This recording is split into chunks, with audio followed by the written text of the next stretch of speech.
acá en Hoy Nos Toca a la Noche para analizar todo lo que sucede en nuestro país y también a veces en el mundo, ¿por qué no?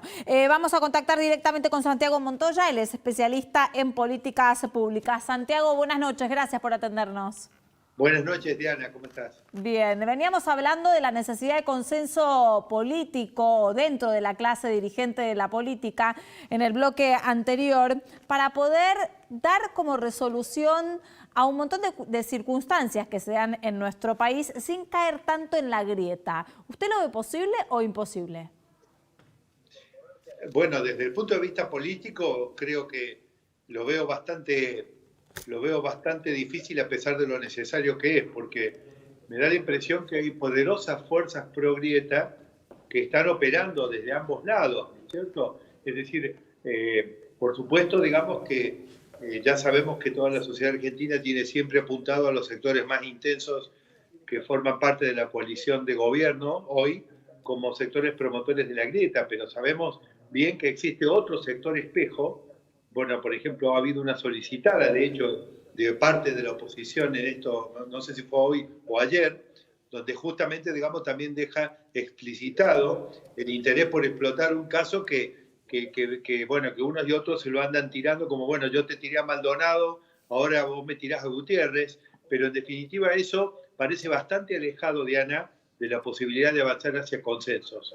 Claro que existen muchos otros sectores que quisiéramos, digamos, lograr los acuerdos necesarios, porque no sé si estamos entendiendo la necesidad que tiene la Argentina imperiosa, apremiante, de encontrar una salida de esta pandemia por el lado de un proceso de confianza.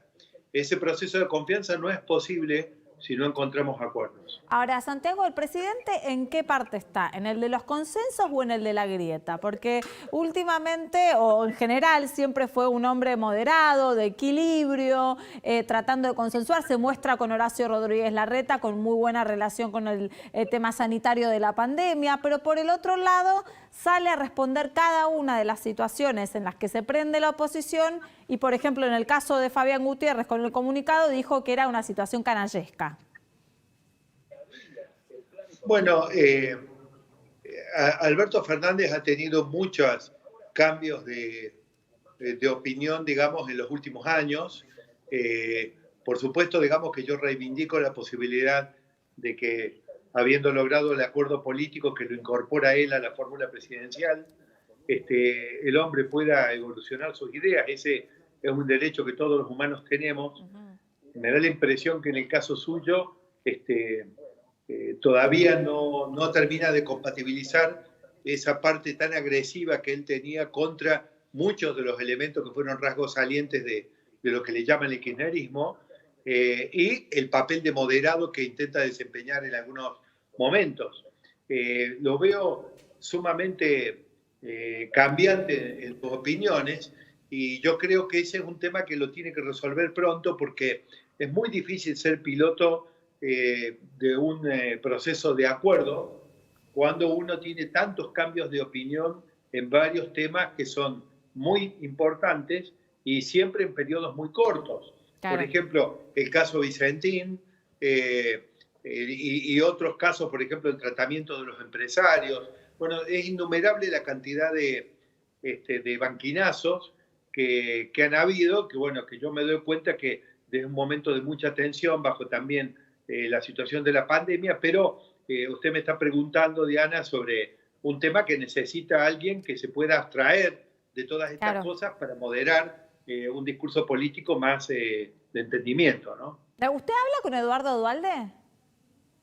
Hace tiempo que no hablo con él, pero sí he hablado varias veces. Bueno, no, porque le iba a preguntar acerca de algo que trascendió, que él le habría dicho al presidente que se debería alejar de la vicepresidenta Cristina Fernández de Kirchner. Lo leí. Una nota de Nancy Pasos en Infobae, sí. Sí, me llamó la atención porque él había tenido una entrevista con la expresidenta antes de la elección presidencial, donde parecía que habían acercado posiciones. Y por otro lado, digamos, también ha habido una cantidad de acciones que su esposa, la dirigente Chiche Duhalde, está llevando a cabo junto con el Ministerio del Interior, con aquella estructura muy poderosa que ella tenía, no sé si todavía la tiene, que le llamaban las manzaneras, para poder ayudar al gobierno. Entonces, lo primero que yo creo es que habría que tomar contacto con el doctor Duhalde y preguntarle sobre esas afirmaciones. En eso está la producción y yo también. Pero vamos a seguir con el... Sí. Pero ¿sabes por qué, Diana? No, para redondear de que cuidado que también podría ser alguna operación de prensa de alguien, porque yo no quiero pensar que en un encuentro tan reservado y con muy pocos asistentes, semejante barbaridad salga y tome estado público. Ahí ha habido alguien, me parece que por eso me parece que hace falta más investigación periodística sobre el tema. Por eso le preguntaba si usted había hablado con él. Vamos a avanzar con el tema deuda y economía. Acá está Facundo para que nos haga un repaso, que quiero que usted, que sabe mucho de economía, nos pueda dar el análisis. Sí. Así es, Diana, se conoció finalmente la nueva oferta que hizo el Gobierno Nacional para este cierre de la reestructuración de la deuda. Habrá que ver si finalmente los acreedores aceptan. Primero que nada, para que la gente entienda, vamos a tratar de hacer un paralelismo entre lo que fue la oferta original hace ya prácticamente 6 meses y esta última oferta. Primero, la quita. Justamente se habla de la quita, cuánto se va a ahorrar la Argentina en esta reestructuración, y lo cierto es que desde la propuesta original, donde había una quita que oscilaba según los bonos del 5 al 12%, se redujo a solamente un promedio del 3%. ¿Y esto cuánto significa en dinero? ¿Es mucho o es poco? Bueno, son algo así como 68.000 millones de dólares en lo que se ahorraba en la propuesta original, se reduce a solo 50.000 millones de dólares. Esta cifra, 50.000 millones de dólares, paradójicamente es un monto similar a lo que habían propuesto los propios acreedores, o por lo menos un grupo de los acreedores, y por eso parece ser que esta propuesta puede llegar a tener una amplia aceptación. De hecho, hoy se vio en los mercados una suba generalizada de bonos y acciones argentinas. Otro indicador que tenemos que ver de qué cambió con respecto a la propuesta original y a la propuesta que se presentó hoy ante la SEC tiene que ver con algunos datos que tenemos con respecto, por ejemplo, a la tasa de interés. ¿Cuánto se va a pagar? Bueno, la propuesta original era del 2,9%, finalmente la tasa va a estar más cerca del 3,5%. Era lo que pedían un poco los bonistas. Que también, exactamente, todo se acerca más a lo que pedían desde siempre los bonistas que lo que esperaba la Argentina. Y otro tema que no es menor, que es cuándo se empiezan a pagar los intereses,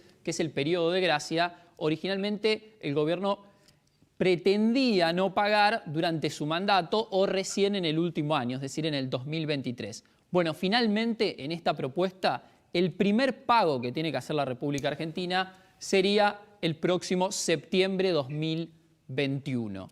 Ahí mismo tiene que comenzar a pagar. Santiago sigue por ahí para que le podamos preguntar por la deuda. Sí, totalmente, acá estoy. ¿Y cómo lo ve aspectado? Bueno, primero me pareció muy completo el informe, así que felicitaciones de mi parte. Facu. A ver, yo creo que acá con el tema de deuda hay 2 o 3 cosas importantes que tenemos que considerar. A mí me parece que a esta altura, sabemos que lo que hoy se presentó en realidad, Diana, es un press release, no es realmente la oferta. De hecho, que tengo clientes que han escrito a sus bancos en Estados Unidos para darles indicaciones sobre acceder a la oferta, y los bancos les contestaron, no tenemos nada. Es decir, esto por el momento es un informe de prensa, no es una presentación oficial.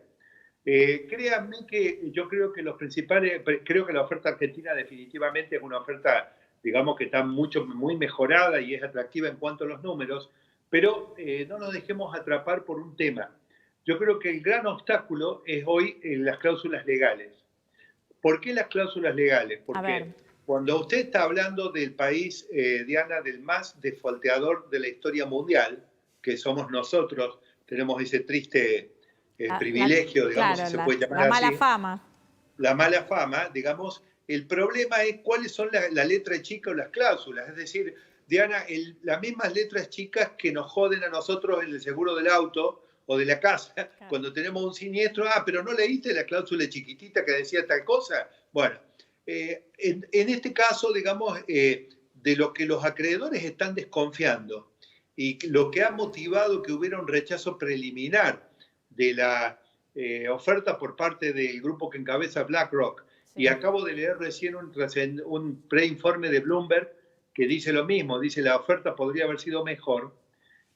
Lo que está motivando el motor de desconfianza sobre esta oferta hoy no son tanto los números, sino las cláusulas legales. Claro. Cláusulas legales que estarían virtualmente dejando en manos del gobierno argentino, de este gobierno o de los futuros gobiernos, hasta que esos bonos se terminen de pagar, virtualmente, digamos, la facultad o la potestad de hacer lo que se les dé la gana al gobierno argentino con esos acreedores, en el caso de que Argentina vuelva a incurrir en un default, del incumplimiento de estos bonos. Eso no es descabellado porque dentro de este mismo paquete de bonos que se están defaulteando, hay algunos bonos que canjeó Néstor Kirchner antes, que por lo tanto provenían de una deuda ya defaulteada. Es decir, un matemático diría que esos bonos tienen un default al cuadrado. ¿Ya? Claro, viene de arrastre. Claro, entonces digo, es default sobre default. Lo segundo que tenemos que... Entonces, concretamente, pongo una alerta sobre las cláusulas legales que podrían ser el obstáculo hoy. Segundo, sí. Argentina en ningún caso caería con esta oferta que ha presentado hoy, que es bastante buena, si se concreta en la presentación ante la SEC, en un default duro, porque siempre va a haber un contingente de bonistas que van a aceptar una oferta atractiva en los números como la que presentó Argentina, de manera que el escenario más preocupante estaría en principio salvado. Pero también es verdad que a nosotros nos manipulan un poquito cuando nos cuentan los números, porque cuando se hablan de esas tasas que provienen de los informes que está repartiendo el oficialismo, por ejemplo, recién Facundo que lo decía 3,7 en lugar de lo que se ofrecía antes, quiero decirles que la verdadera tasa que tenemos que mirar, Diana, para lo que le importa a la actividad, a su audiencia, es lo que se llama la tasa de salida o la exit yield, que sería la tasa de referencia a la cual el mundo financiero ve que Argentina se financia. Y el exit yield, que es lo que realmente importa en una oferta de este tipo, es del 10% para que los bonistas... Acá me dice que valor. Sí, asiente todo el tiempo, Facundo. No, porque no es menor. ¿Sabe por qué? Porque la economía argentina, Facundo, no puede funcionar con una tasa de referencia del 10% en dólares. A eso iba, exactamente. Claro, entonces, ¿cuál es el tema? Yo creo, no es que esto signifique que la negociación es un desastre, yo creo que no, yo creo que, a ver, lo que es inaceptable es que se haya demorado 7 meses. Yo no logro entender cómo pueden haber demorado 7 meses con este tema, pero lo más preocupante hoy en día, aún suponiendo que los acreedores acepten y que nos den una quita y que se coman las cláusulas legales, acá lo preocupante es que con esa tasa de exit yield de salida, que es una tasa de referencia de financiamiento en dólares para la Argentina de 10%, Facundo, no vamos a recuperar el crecimiento. Lógico. Y pero Santiago, todavía... te llevo a tierra, digamos, al terreno, y en base también a las declaraciones que hizo Mario Ischi el día de ayer con Fontevecchia, donde pronostica un nuevo 2001 incluido con saqueos a fines de agosto. ¿Se puede evitar ese pronóstico, más allá de si la deuda se arregla o no? Uy, la verdad que pesadilla, ¿no? Pero... no, porque tenemos que crecer, pero...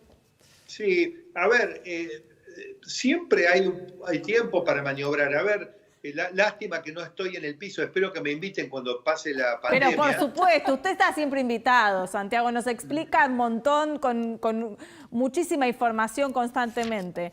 Gracias, Diana. Lo único que quiero es que le responda que está Nicolás, también quiere preguntarle, y Giselle también. Están todos deseosos de preguntarle. Lo que quería decir es que, Diana, la Argentina, en una comparación desde diciembre de 2008, base igual a 100, cuando uno mira el efecto que le ha causado la pandemia esta a Argentina, a Brasil, a Colombia, a Chile, por ejemplo, a México, uno lo que observa es que a todos les produjo un derrumbe catastrófico de la economía, pero en el caso nuestro, casi trazando un paralelo con lo que son los grupos de riesgo, es decir, usted puede tener 35 años de edad, que no es un grupo de riesgo, pero si usted le falta un riñón, tiene diabetes, lo convierte, digamos, en un paciente de riesgo. En el caso de Argentina, económicamente, en términos de crecimiento, es un paciente de alto riesgo, porque desde 2008 tiene básicamente el mismo PBI y obviamente tiene 2008, 2012, 12%, el 1.35 anual capitalizado, es un 16, 17% más de población.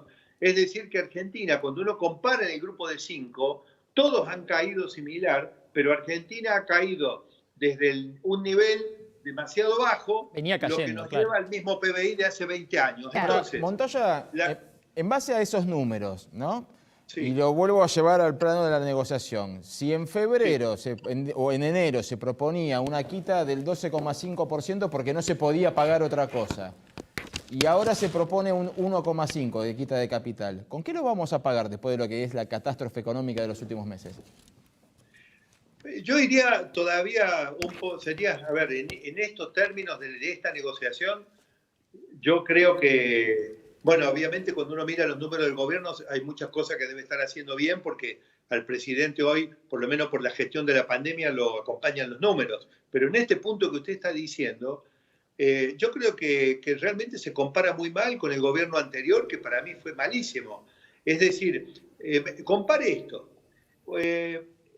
Macri asume en diciembre de 2015 y él sabía que Argentina tenía un complejo problema con el juez Griesa en los tribunales de New York, con un cross default porque había disparado el default de otros bonos y Argentina no podía, y sin embargo en febrero del año siguiente, o sea, a menos de 3 meses de gobierno, estaban sentados en Nueva York llegando a un acuerdo y destrabando el tema del frente externo.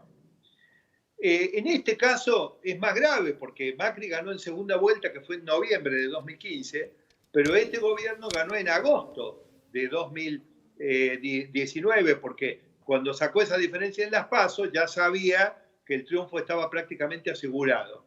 Cuando llega a diciembre ya sabía que tenía este problemón de la deuda, que realmente Macri no lo tenía en magnitud como lo tuvo este gobierno. El problema de Macri era mucho más chico en monto, pero más grave en complejidad. Y este era mucho más sencillo en complejidad, porque todavía no había default.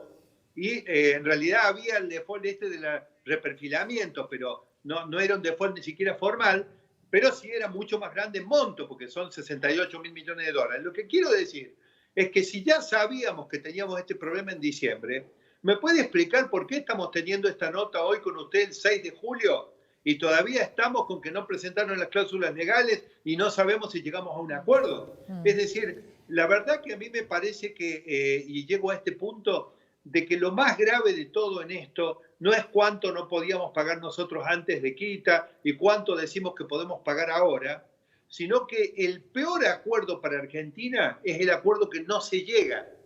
Ese es el acuerdo. Porque nos corren el arco todo el tiempo. Última pregunta de Gise. Cortita, Santiago, ¿cómo estás? Hablando del modelo que se Hola. puede venir, el presidente dice siempre que la pandemia vino a terminar con el capitalismo salvaje y la especulación financiera. ¿Cree que puede haber más control estatal sobre la economía después que salgamos de la cuarentena?